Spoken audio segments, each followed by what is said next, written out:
Hey Savvy Premeds, Rob here. When I Google how to talk to parents, the results are all over the map. Some are quite serious, how to talk to parents about depression or dating, moving out, or just anything bad. Others are more amusing, how to talk to your parents about getting a nose job, or what to do when your parents are embarrassing you online, or how can I stop talking to my parents. What I didn't find was how to talk to your parents about applying to medical school. So, how do you do that? Well, first, let's acknowledge the common parental misconceptions. Number one, parents believe they can just call the admissions office for you. Medical schools want to see that you are an independent adult, and mom and dad calling on your behalf does not send that message. Are parents going to see patients with you? They can absolutely support you emotionally once you're a physician, so that should be the limit in their application process too. Number two, parents see you as the good child. You've never been in trouble, you spend a lot of time volunteering, and have rarely gotten so much as a B in your courses. Of course, your parents think you're bound to get into med school. You're the good kid, but of course, so is everyone else applying to medical school. Number three, most parents desperately want to be grandparents. Because they know being a doctor will mean you have to spend most of your fertile years not having grandchildren, parents want no further delays, especially not taking a gap year. So, how do you go about talking to your parents about the application process? First, a cautionary tale.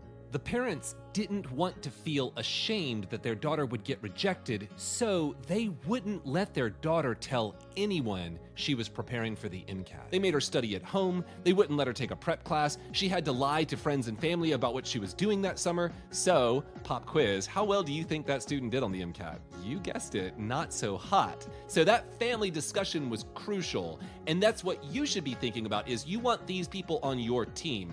And to get them on your team, you should follow the following 7 tips. Number one, set up a family meeting to discuss the topic of applying to medical school. Think about doing this a year or two before applying so that everyone is on the same page. Number two, come prepared with admissions averages. Remember, most people don't get into med school, about 40% to MD schools, and the percentage who get into any given medical school is usually in the low single digits. So try to help your parents avoid getting their hopes up about any particular school. Number three, be honest about the strengths and weaknesses of your own application.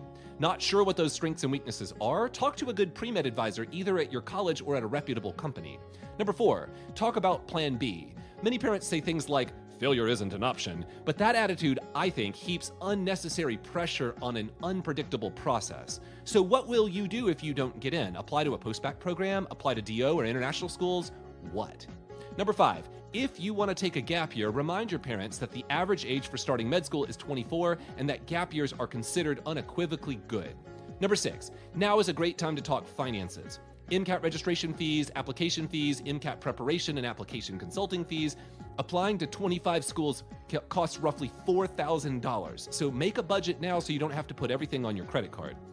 And finally, open up about your feelings about the admissions process. The stress you're feeling, the possibility of failure. A lot of times you'll be surprised at how supportive your parents will be. Talk openly about how much you want to share your admissions process with other family and friends. It's your right to be totally open or not share it at all. I hope you join our free community of premeds at savvypremed.com. Discover a better way to apply with articles, tools, and tips to help you figure out how to talk to friends and family. And if you found this useful, be sure to subscribe for new videos every week.